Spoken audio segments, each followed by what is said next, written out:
up, everybody? It's your boy Bleak, and I got my guy Glenjamin Tha Great in the building. Special guest for today.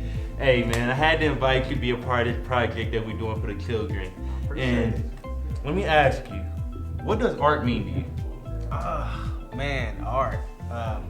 Art is something that I hold dear because it's a great way to express yourself, whether it be on a canvas or over a beat or just writing. Yeah. You know, that's why I love art so much. It's like a getaway for me. Well, I see that, you stuck with poetry. I've seen you perform many times. He is cold, y'all. Y'all gotta look him up. Tell me why poetry? What about poetry really spoke out to you? Poetry is like one of the purest forms of expression.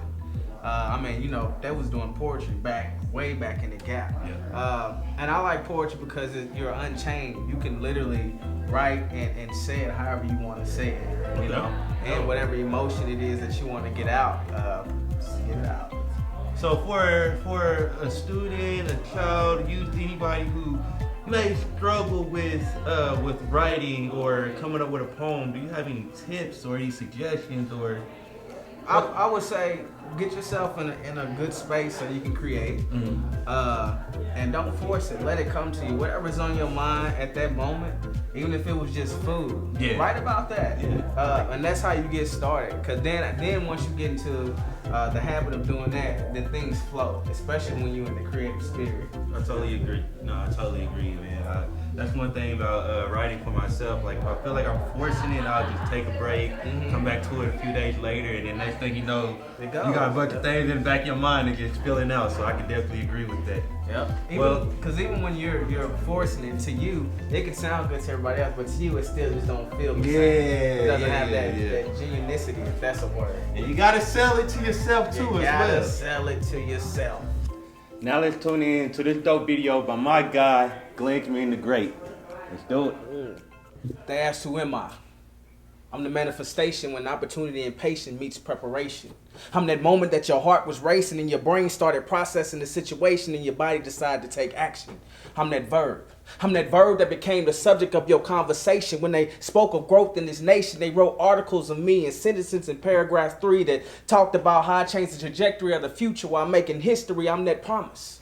I'm that promise that our ancestors made as they lied and viewed from the grave to watch this fruit that they labored and made. I'm an apple from a different tree. And I was taught not to be dumb, but to think free. So my freedom belongs to me. So I'm like that tree that's planted by the water and I shall not be moved. I steadfast in my mission because my goals impregnated my mind with a vision that gave birth to this life that I'm now living. I'm an example. I'm an example of how you can be given little and create ample. I'm an example of how they can make you feel as small as a mustard seed, but you can grow to create waves that run as deep as the blue sea. I'm a jewel, a diamond. A diamond that was merely a piece of carbon that was put under pressure and decided to push forward and power down the lane and pass up the free throw to get to my goal. I'm that win that came from a bunch of losses. I'm that CEO that came from a line of workers who had aspirations of being bosses. I'm that dream that became a reality, that thought that became an action that became a first step that became a run that became a marathon that continues to run. You see, I'm the chance that was taken. And I'm the definition of being unapologetically black in a racist nation. That's who am I. Now who are you? All right, now I want to leave you guys with a little assignment to complete. I challenge all of you to sit down and write a piece to describe exactly who you are or who you feel you are. And when you do, get back to me. Thank you.